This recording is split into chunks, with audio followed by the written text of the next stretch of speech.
அஸ்ஸலாமு அலைக்கும். நம்ம இன்றைக்கி என்ன பார்க்க போகிறோன்னா பூஜை கூடை தான் பார்க்க போகிறோம். பூஜை கூடை வந்து இன்றைக்கி மெஷர்மெண்ட் அளவு மட்டும் தான் பார்க்க போகிறோம். நம்ம ரொம்ப சின்ன கூடையாக போட்டிருக்கோம்.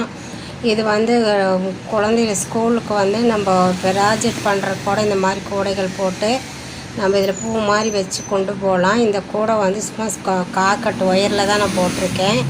ப்ளூ கலரும் வெள்ளை கலரும் கலந்து போட்டிருக்கேன். இந்த கூடைக்கு அளவு பார்த்திங்கன்னா 3.5 அடியில் வந்து 9 ஒயர் கட் பண்ணி நான் போட்டிருக்கேன். நம்ம இன்றைக்கி வந்து மெஷர்மெண்ட் அளவு மட்டும்தான் பார்த்துருக்கோம்.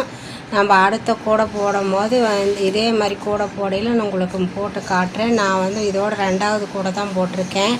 ஃபஸ்ட்டு கூடை வந்து சும்மா கைப்பிடி போடாமல் வீட்டில் வந்து டப்பா சின்ன சின்ன பொருளெல்லாம் வச்சுக்கிற மாதிரி வச்சுருக்கேன். நான் என்னோடய யூஸ்க்கு வச்சுட்டேன். இந்த கூடை வந்து நான் வந்து விலைக்கு கொடுக்குறக்கா போட்டிருக்கேன். நம்ம கூடை பின்னி வியாபாரம் பண்ணிகிட்டு இருக்கிறதுனால இன்றைக்கி இப்போ இந்த மாதிரி நம்ம சின்ன சின்ன கூடைகள் நிறைய நமக்கு வீடியோவில் கொடுத்துருக்கோம். இந்த கூடை வந்து இந்த விதம் நான் 2வது கூடை போட்டிருக்கேன். நான் மறுக்க ஒரு கூடை போடும்போது உங்களுக்கு இது எப்படி போடுறதுன்னு நம்ம போட்டு காட்டலாம். எங்களோட வீடியோ பிடிச்சிருந்தா நான் இந்த மாதிரி கூடை போட்டுகிட்டே இருக்கேன். உங்களுக்கு அடுத்தடுத்த வீடியோவில் வந்து எப்படி கூடை நம்ம பார்த்துட்டு வருவோம். இதுக்கு முன்னாடி நிறைய வீடியோ போட்டிருக்கோம். ஷேர் பண்ணுங்கள், லைக் பண்ணுங்கள். எல்லாருக்கும் அஸ்ஸலாமு அலைக்கும்.